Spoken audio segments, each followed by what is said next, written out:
We're standing in the storage room that contains works in the collection of the Art Bridges Foundation, and we're standing in front of a large painting by Fritz Scholder, Dartmouth Portrait number 15. It comes from a series during Fritz Scholder's residency at Dartmouth College. Dartmouth was founded by Eleazar Wheelock, the Christian minister. One of his students, Samson Occam, was a Mohegan and converted to Christianity and was ordained as a minister. He became a really prominent educator who advocated for Mohegan and Montauk tribes. Wheelock wanted to continue this work and founded the Moores Indian Charity School to educate and convert Native children. Occam was sent to England to fundraise for the school. However, Wheelock used this money to relocate Moores Indian Charity School to another college now known as Dartmouth College. From 1769 to 1970, Dartmouth only graduated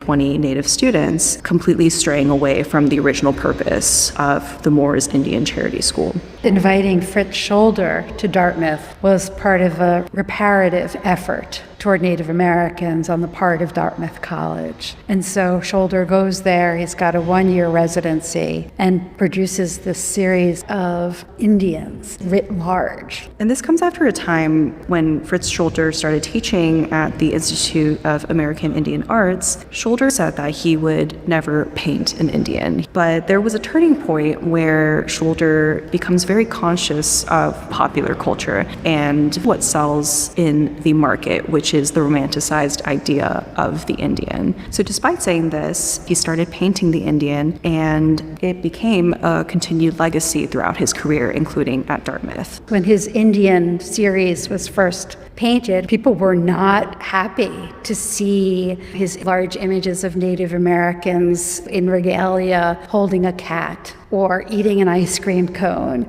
images that placed Native Americans in the modern world when it was so important in American thinking for Native Americans to be in the past. And I think color plays a large part, leaning into the color of red and its association to Native Americans. Well, and I think it's the color that makes this so modern. This weird green that forms the background, and then this deeper brassy green that makes up his clothing, the touches of purple, the touches of red, the bright yellow in the nose and the mouth. These are colors that I wouldn't expect to go together. So there's so many contradictory elements. There's the thinner wash of paint versus the thick white layers, this bright red with a muted green. They all seem very contradictory to each other. And the outline of the entire figure is this slight pink purple. We can see it clearly more on the lips, the corners of the eyes, the eyelids, and in his hair parting. It creates almost a halo effect in a way, or it makes the figure vibrate even in such a static space. I think it's hard to overstate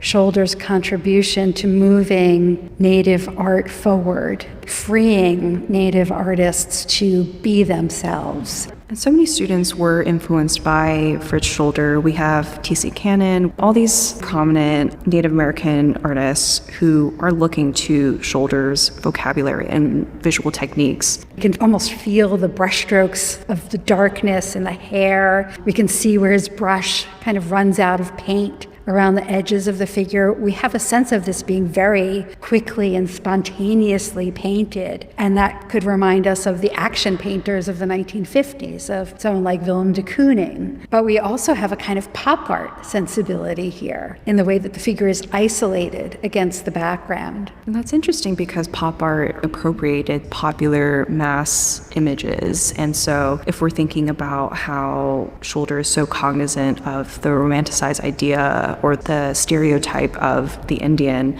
then in a way he's appropriating that image here in Dartmouth Portrait number 15 and using scale, technique, color. He's bringing this romanticized idea back into the forefront. And I think what's also interesting about this work, though this is speculative, the long hair is so reminiscent of images of Samson Occam. If this is a historic figure, if this is Occam, there's a kind of tragedy here because we know that Occam's vision for Native American education was undermined. But still an important presence in this longer history of such a storied institution.